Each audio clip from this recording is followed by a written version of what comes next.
Welcome to Worldview Matters, discussing controversial issues, discerning current events, defending biblical Christianity. No topic off limits. And now, here's your host, David Fiorazo. Hello, guys. Thanks for tuning in to another episode of Worldview Matters. We're excited to say and remind you guys that you can go and watch all the sessions from the recent conference on the Worldview Matters YouTube channel. It's relatively new YouTube. We've been putting up all the podcasts on there, but you can get all the sessions from the Redeem the Time Worldview Matters Conference, kicking off with Alex Newman and so many more great speakers. They're on there. You can watch the live stream, you can watch the panel, the Q&As, and each individual session. So check those out. It's free, great content, and we were just so blessed at Redeem the Time, and we're looking ahead to next year. I'll be announcing that in the next couple of weeks here. But we're going to jump right in here. We've got John Haller back with us. You want to make sure to check out some of the roundtables he's a part of and his website, Fellowship Bible Chapel on YouTube. You can follow him under the Live tab.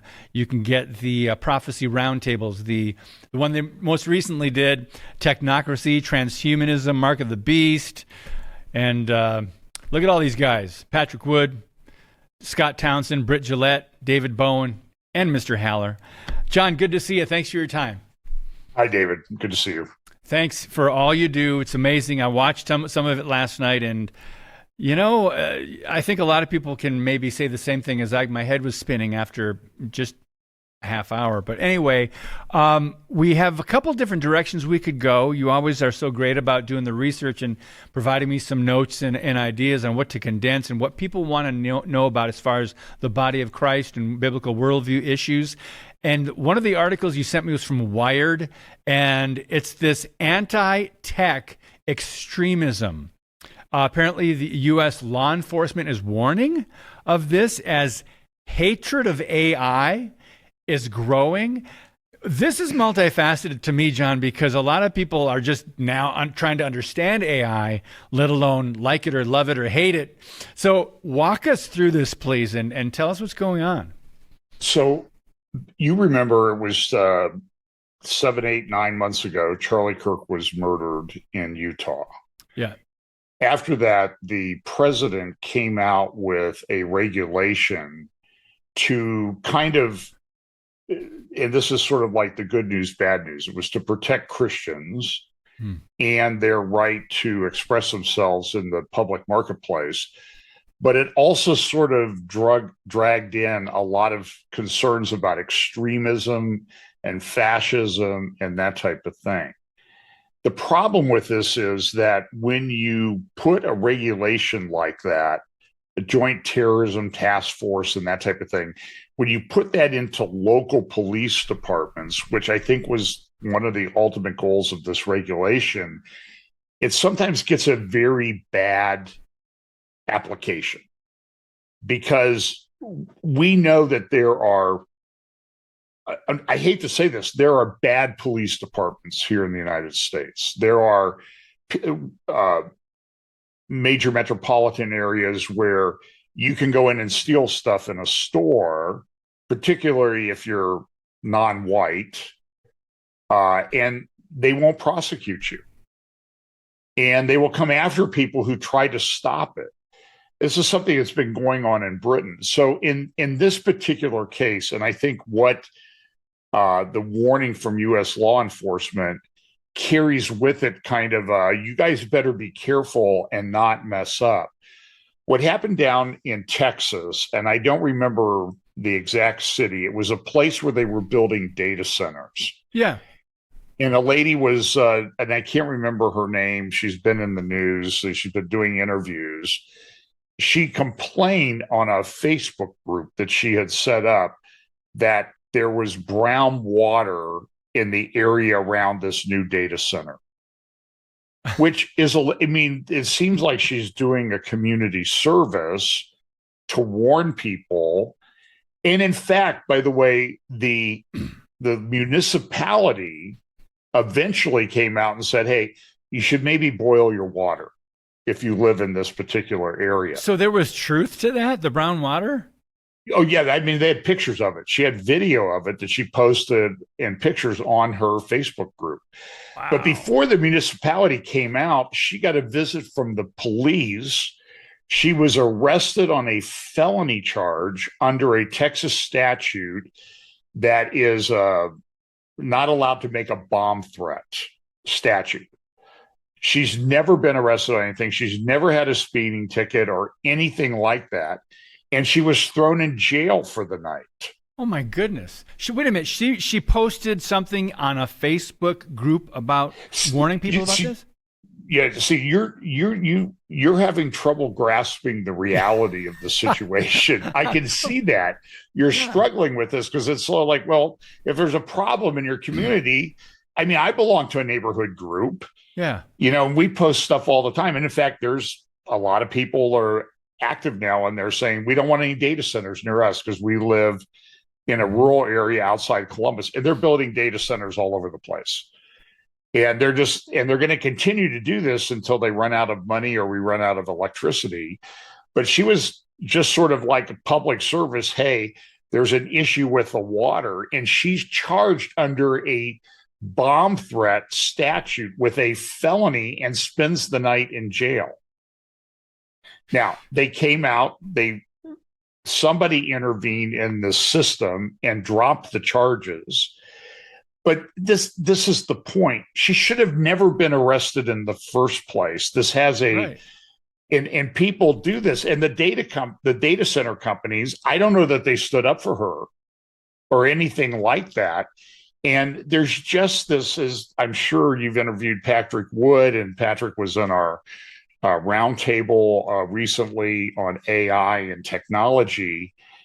And it's these, we'll call them the tech bros, the Elon Musk, Jeff Bezos, the guys at Anthropic, OpenAI, Sam Altman, and this whole group. And they have tremendous cachet and sway with the Trump administration. Trump is pushing the AI thing. And we talk on our roundtables about the problems with AI. And some of them are environmental. They do affect the water table. They have to have water to be cooled down. And so this lady complained about it or warned her neighbors, and she gets arrested on a felony charge.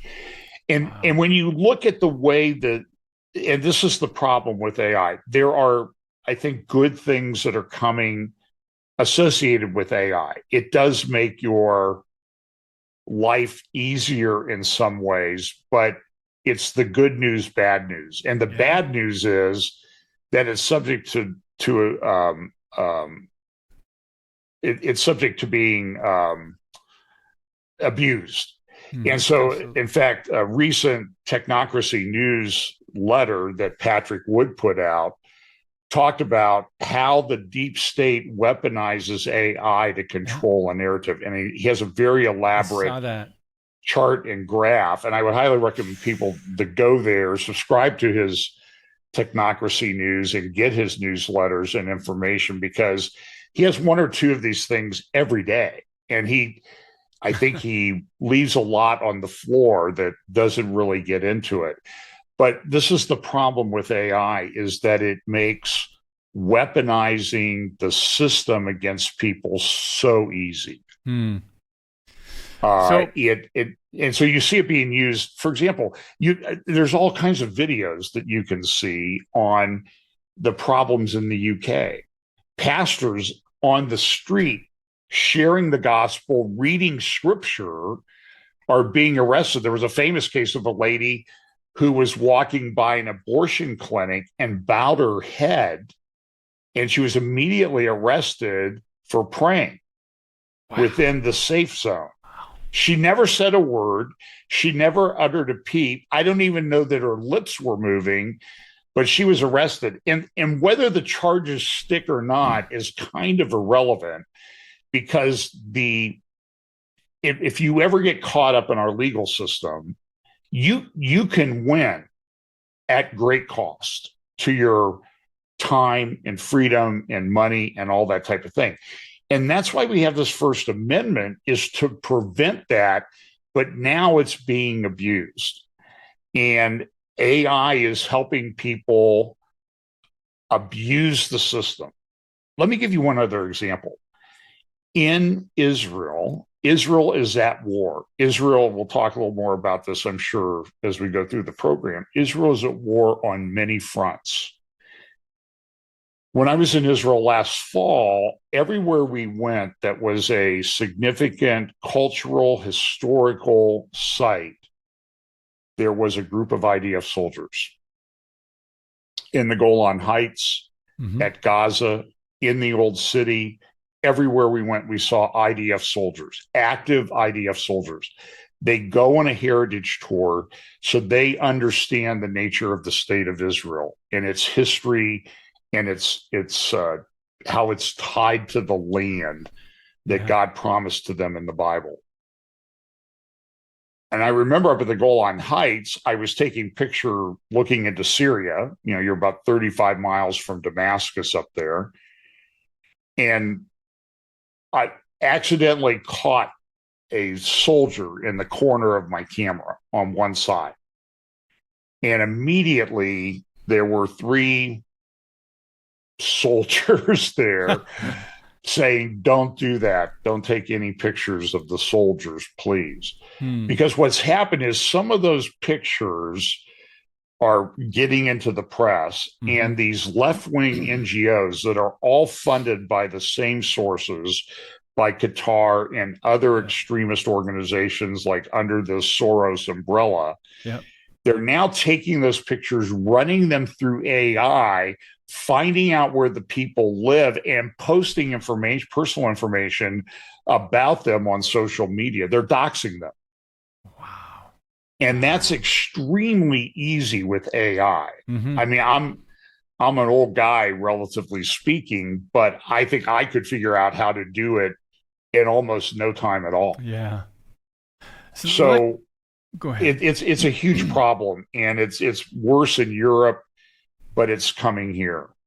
Well, that goes back to the story, and we'll wrap it up in a couple minutes over at Wired, that this report warned of widespread upheaval in response to AI adoption. And it says the chaotic atmosphere that may result from emergent AI technology in the next 5 years may fuel large-scale protests that devolve into civil unrest and anti-tech violent extremist activity, especially in large urban areas. You know, we didn't think about this. I didn't see this coming, but it makes sense. I mean, some people are losing jobs. It's not just about water quality or the data centers. Some people are losing jobs. Maybe some already have, and they're upset and they're getting angry about this. Wrap us up on this topic of AI and this extremism, John. It's in all these governments, all the governmental entities here in the United States, they all have an intelligence bureau, counterterrorism, and that type of thing. And so the good thing was this was to prevent anti-Christian terrorism. Yeah. Like happened to Charlie Kirk. But the problem was the way this regulation is worded and how people interpret it at the local level and even the federal level is very troubling. Okay. And it will lead to unrest. It will lead to protest, and it is a very big problem. Okay. So there's the blessing and the curse thing that happens all the time with these type of regulations. And I'm a free speech guy. I don't like people saying bad things. I don't like Tucker Carlson and Propagandist Owens and some of the nonsense that they spew on I don't know how they put out the number of programs that they do. They obviously have a staff dedicated to misleading people. Jeez. But the problem is, I don't know if I want to shut them down. I don't mind that they're on platforms, right? Yeah. As long as you can criticize them freely. And counter it. Yes. And counter it. That's right. Yeah. And I think by letting them speak sometimes, they look, if you get a thinking person on the end of it, if they're thinking, if they understand, if they think, if they've been trained well, if they read, I know there's a lot of ifs. Tucker Carlson looks like an idiot. Yeah. But and he's always caught in these inconsistencies and everything. And the stuff he says is just, it's every day something comes across my feed that he's done recently, at least once, twice, 20 times. Yeah. And it's a little bit annoying, but it's very concerning that this is an issue. So real quick, friends, Jeff put up that article at the very beginning of this conversation. Check it out. It's very thorough, very detailed over at Wired. Again, it's called U.S. Law Enforcement Warns of Anti-Tech Extremism as AI Hatred Grows. So before we jump into, we're really going over and talking about Turkey next, because we don't hear a lot about what's going on in Turkey and some of the issues there that are kind of surprising. But let's talk about Freedom Project Academy briefly, because fall's coming up. And they are now enrolling students, and they've been doing this for 16 years. FPA has delivered a fully accredited classical online education rooted firmly in Judeo-Christian values for kids in pre-K through high school. They offer live, anytime, and homeschool courses to fit your child's needs. Visit freedomforschool.com and save 10% on tuition when you use the code DAVID. Again, use DAVID and save 10% on all courses at Freedom Project Academy. One more time, here's the website, freedomforschool.com, and get started. Okay, John Haller, this is going by very, very fast. Now let's talk about Turkey. You sent me some bullet points, and there's so much in this and what's going on there that most people don't know about, because we don't hear Turkey in the news, right? Tell us about your concerns. Yeah, well, look, first of all, when we look at it from a Bible prophecy standpoint, I don't think there's any question but that Turkey is, I think, the major player in the Ezekiel 38 coalition. There's an argument in our community. Is Russia Magog? Is Turkey Magog? I think the better answer to that is Turkey is Magog. That doesn't mean that Russia might not be involved in this invasion. And it also says Persia. But when Ezekiel wrote that passage, he was looking at the regions from where these people would come from, not necessarily where the people that were living in those regions ended up. So I think he's looking at the region. And so he describes Persia, Magog, Togarmah, Gomer. And clearly Turkey is a major, major part of that. And I believe that some of the better historical evidence is that Magog was in Turkey. So 25 years ago, Recep Erdogan became the prime minister of Turkey. He had been the mayor of Istanbul. He had won awards for recitation of the Quran while he was growing up. He used to stand on the bows of ferries across the Bosphorus and quote the Quran, sort of in a singing voice. And he could do this to this day. When he took power in around 2003, I believe, 2001 or 2003, Turkey had a secular military. It was set up for secular military so the Muslims wouldn't take control. Well, he has completely decimated the non-Muslim aspect of the Turkish military. He throws reporters, press people in jail all the time. He's currently coming up on an election. And just this week, within the last 72 hours, the Supreme Court ruled that the person who was most likely who had been nominated to oppose him in the upcoming election, that nomination process was flawed and the guy could not run. And then he sent troops or police into the party headquarters and completely tore it apart. And so he's likely, if he runs or his son runs or somebody else that thinks like him, he's going to win. And he has systematically changed everything.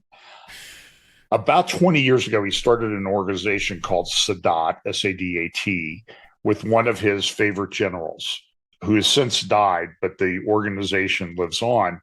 And what that guy did was replace regular secular Turkish military guys with Islamist guys. So we know that in the last year and a half, over the last 5 years, Erdogan carefully crafted an organization, a military, a group, militia in Syria. He had 51 bases around Idlib, Syria. When the the Syrian revolution took place in December of 2024, it came from Idlib. This al-Jawlani, al-Shara, whatever you want to call him. I think one commentator calls him al-Sharia, which I think is a good thing. He's a former terrorist. And it's beyond my comprehension why Erdogan and al-Shara get such deference from our government. Al-Shara came to the White House last November, sat there in the Oval Office. It was interesting when he was there, the Turkish foreign minister who headed up the Turkish intelligence, the Turkish equivalent of the Israeli Mossad, is now the foreign minister, was sitting right there next to him in the Oval Office. Because I think he's al-Shara's handler. And this was a very significant thing that the Sunni Islam, David Wormser made this notation a year later, that in December 2004, Sunni Islam took over Damascus, which was the center, the geopolitical and religious center of probably the largest Muslim caliphate in history. It lasted a little less than 100 years, but it was centered in Damascus. And as David Wormser says, now Sunni Islam has their geopolitical and religious capital under their control for the first time in over 1,000 years. Wow. This is significant geopolitically and significant prophetically. Yes. Turkey currently has a very active, very robust, very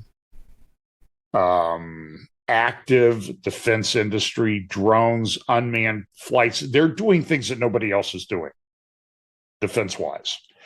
They've now announced a project to build drones in all 81 Turkish provinces that there are. And this drone technology, and we can see what's going on with Ukraine, and I think some of the success that Ukraine has had against Russia. I think 97% of Russian soldiers and military equipment that's destroyed is now destroyed by first-person drones, little drones. Wow. And this is happening, and this is a big problem right now with, I think Israel will solve it, but right now, Israeli soldiers and people are dying because of these small drones that they put a grenade on.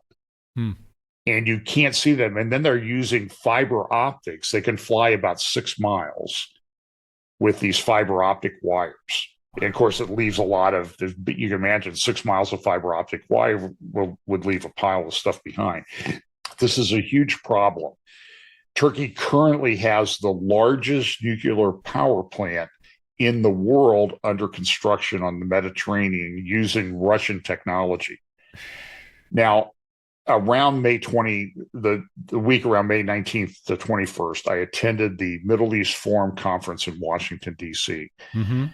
These are experts, Daniel Pipes, Dexter Van Zyl, all superb, knowledgeable people who make understanding what's going on in the Middle East their life's work. We did a war game. The war game was very interesting. The war game involved Turkey wanting to get nuclear material. So when people in Israel say that Turkey is the next Iran, take them seriously.